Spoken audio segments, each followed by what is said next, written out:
So this is my final presentation about how people perceive cultural normalities, as well as kind of like what they perceive to be cultural norms.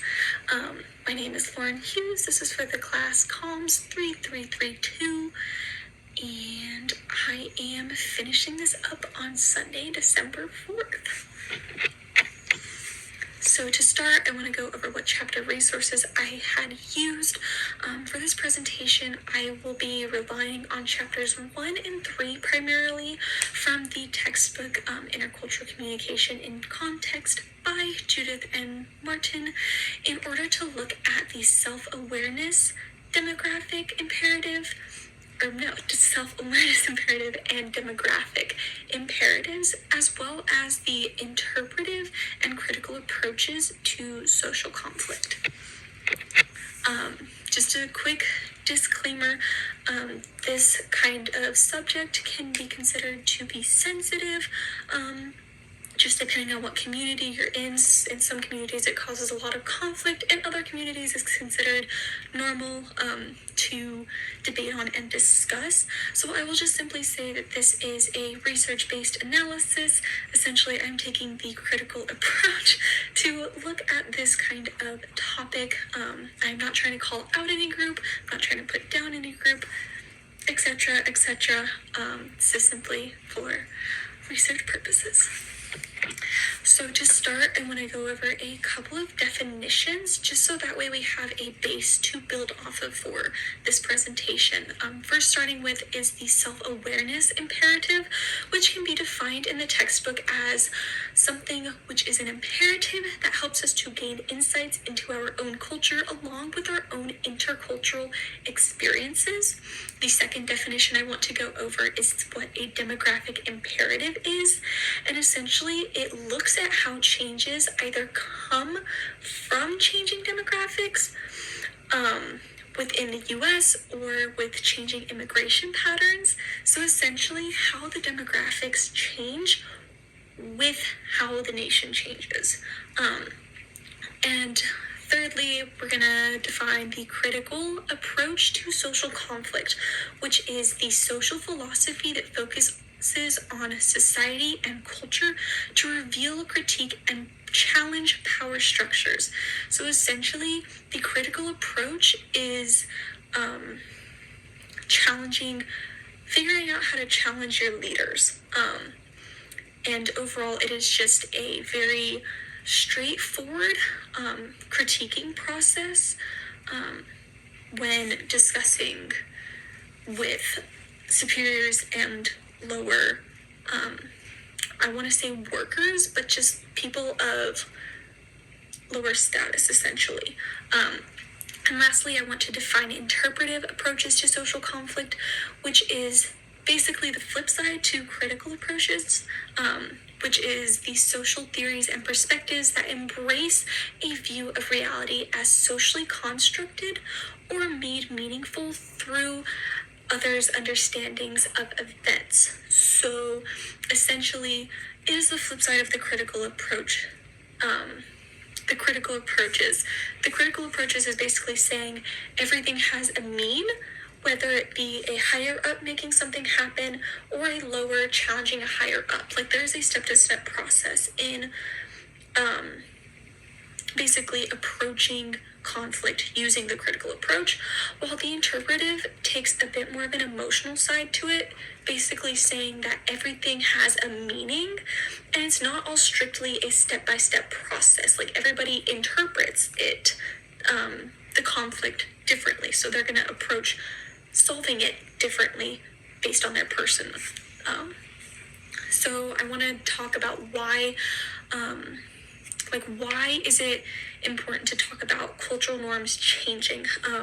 Essentially, the whole idea of looking at how cultural concepts such as increasing diversity, inclusion of the LGBTQ community, and overall social growth are becoming more normalized in the United States. It is super important to look at all of these changes and analyze how much in our society it is being normalized. So essentially, how normalizing things such as the LGBTQ community, which is what I'm going to be focusing on for the majority of this presentation, is affecting and changing our society, and kind of comparing how it is now as to how it was in the past, as well as how it is in other cultures that aren't in the US. So like in Europe or Asia, or just other cultures that aren't strictly like the United States cultural norms. So my 3 points of discussion will be how the self-awareness imperative affects how people view themselves, their culture, and how they present themselves overall, mostly in regards to the LGBTQ community, because this is a major, constantly changing thing in our nation. Secondly, will be how people changing things such as their gender, sexual orientation, things like that affect the demographic imperative, and how the changes in social commonalities causes conflict between people and how they communicate, as well as how they approach different social situations, as well as what is considered normal now in how people approach social situations. So how the self-awareness imperative affects how people view themselves and how they present themselves. So essentially, to start this analysis, I decided to look at the root of change, which is how the self-awareness imperative has affected how people view themselves. So in the case of what I'm analyzing, being the LGBTQ community, it will be a breakdown of how people view their gender identities, as well as how they choose to present themselves in an alignment to that choice. So people have basically made a right, like they've made it considered normal to have a right to choose who they want to be and how they want to identify. So whether that be a man identifying as a woman identifying as a man, as well as just simple labels. Some people prefer they, them, she, her, he, him.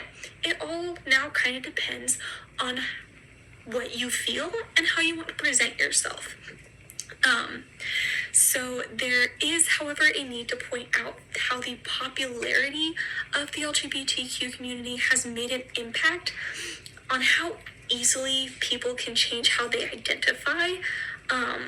Using the self-awareness imperative kind of creates the perfect explanation as to why this culture shift is happening. So because of the increased use of social media platforms, essentially, as what I've seen being the biggest influence on changes such as this, people are now becoming more self-aware in how they want to be, whether that be stepping into the LGBTQ community, or whether they want to push away from that side of what is becoming normal. So, basically, the self-awareness imperative basically explains itself. People are becoming more self-aware to how they want to present themselves because of how normal it is now being considered to be part of the LGBTQ community. At the moment, I can now kind of personally say it is more common to see people coming out or changing how they want to identify based on the fact that it's just considered normal now. I saw a huge jump right before COVID, during COVID, and then immediately after COVID, simply because it was becoming more openly talked about, and people were becoming more self-aware through self-reflection, cultural reflection, deciding that they wanted to be part of the LGBTQ culture, essentially, deciding that they wanted to change how they want to identify, being aware. Which brings us on to how people changing things such as their gender and sexual orientation overall starts to affect the demographic imperative. So not only do we have people becoming more self-aware in who they want to be, how they want to identify, and what is considered normal in that realm of like being labeled, essentially, how does that then affect the demographic? So when looking at the changes and how they affect that imperative, I decided to rely more on the definition and application of what a demographic is overall, which is simply how our government works, is through demographics. Sorry, I lost my place. So demographics essentially are strictly being relied on by our government to help categorize things such as restrooms, men and women restrooms, sports, men versus women, where people are supposed to go for those. And even things such as clothing lines are reliant to demographics and the gender that people are essentially assigned at birth. This essentially means that communities such as the LGBTQ community, because they're becoming more prominent in our society, it makes imperatives like this extremely difficult to stay consistent on. It creates a lot of gray area. So already it starts to snowball a bit. Looking at just facts and percentages overall, in the 20th century, it has become far more common for people to be able to decide to change their gender orientation or how they choose to identify themselves. About 7.1% of the United States population now associates themselves as part of the LGBTQ community. And this is a quote: roughly 21% of Generation Z Americans who have reached adulthood, those born between 1997 and 2003, I was born in 2002, identify as LGBTQ. And that is just a huge part of having this change and this awareness to how we want to identify and how we want to be simply seen in a social and communal realm, how it's become more normal, how it's become more normalized to come out and be part of that community. However, it does start to affect demographics and the demographic imperative. It starts to cause a lot of gray area. So then how the changes in social commonality, how do those cause conflict in how people communicate and social situations? Since it's already caused changes in how people identify and how they're essentially categorized demographically, if there even is a categorization for people who are trans or people who simply have changed how they identify overall. So all of this change overall, how people approach conflict in social situations, has become it's difficult to explain. It's become an overall issue. People have become much less likely to rely on a critical approach to resolve and analyze conflict. Changes in how people identify and how self-aware they are of themselves has started to snowball into communication and how people identify conflict and how they deal with that overall. To such a point that people have become much less likely to rely on a critical approach method to resolve and analyze conflict in social situations, because there is now such a stigma that has been put around identifying a person correctly or incorrectly. In fact, using a critical approach has now become more socially unacceptable and can be considered harsh in some situations. I've actually personally experienced this in a workplace environment. This has happened. I've witnessed an issue trying to be resolved strictly through the critical approach. It was a work environment. It was professional. It was straightforward. It was a boss talking to his his worker that he hired. And it resulted in pure chaos because because the person that was being corrected for their mistake or for their slowness, it was a bit of both. They were labeled incorrectly. It was a woman who identified as a man. And the boss misidentified her. And it caused such chaos in the workplace that from then on, the boss had to essentially change how he talked to his coworkers to ensure that an issue like that did not happen again. This change would not have been considered normal. There was also a huge age difference. So the boss, who was a bit older than the worker, wouldn't have known that he messed up unless he was called out. So overall, the gaps in understanding have been created because of these drastic changes in social norms, and what is considered to be socially normal overall has just caused chaos and change.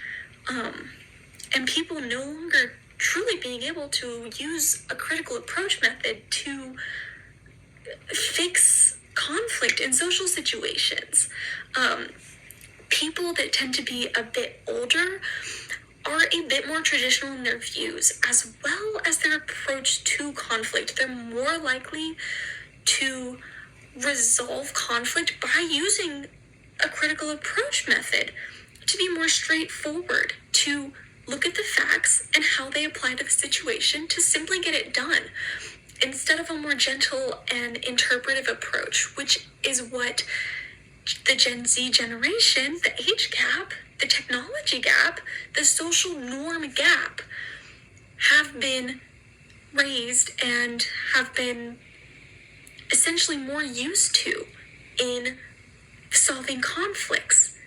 So overall, we take this social norm change of how people identify and whether they are part of the LGBTQ community or not, and it starts to snowball through how people are aware of how they want to be identified, to how they are identified in society, to how conflicts with different cultures and different normalcies are dealt with in workplaces. So why is it important to talk about cultural norms changing? Looking at this in the smaller sort of view of the US has started to slowly adapt. It has become more known through technology, through news, through just overall word of mouth, that these changes are simply more normal.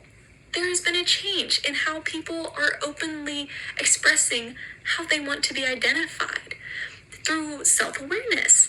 And so there have been great strides in improving how people are able to communicate with one another while still being inclusive to everyone around them. However, when you start to look at the bigger picture, when you start to look at different cultures and places outside of the US, here's another snowball. There can be major misunderstandings and consequences that may come when somebody of the LGBTQ community is conversing with someone who does not consider this change to be acceptable or normal, or vice versa. Someone who doesn't consider this normal talking to somebody of the LGBTQ community. So this can range to a great multitude of people, to people who have newly moved to the United States and have not experienced the gender and sexual diversity that is being openly discussed, as well as to maybe more traditional families who've lived in the US for years and generations, who just simply are more traditional, or they could be more religious households who just don't accept this change as something that should be normalized. Furthering how it just changes how people communicate, bringing us back to the conflict resolution, how people resolve conflicts through just simple cultural and personal and traditional values, and how that just can affect how people talk to each other overall. So basically, in conclusion, there has been a step-by-step connection in how people are self-aware and how they identify, as well as how it has created a snowball effect to just how people are able to communicate with one another interculturally and just simply within their own communities. It is just such a fascinating topic to look at, seeing how being self-aware can affect the simplest things that may not be thought about, such as demographic imperatives with like clothing and how people are simply categorized into the two categories of male and female autonomy by their anatomy. Sorry, I forgot that word. That can also involve medical things as well. There is such a deep dive that you could take with this concept and this topic. But how it affects the demographics, as well as how it affects how generations solve conflict in communication and through just conversations, and then how it could just affect the world overall, with different cultures maybe not being used to the LGBTQ being something so widely discussed and so just openly talked about and accepted. So that is my presentation and why cultural norms, mostly involving the LGBTQ community, are important.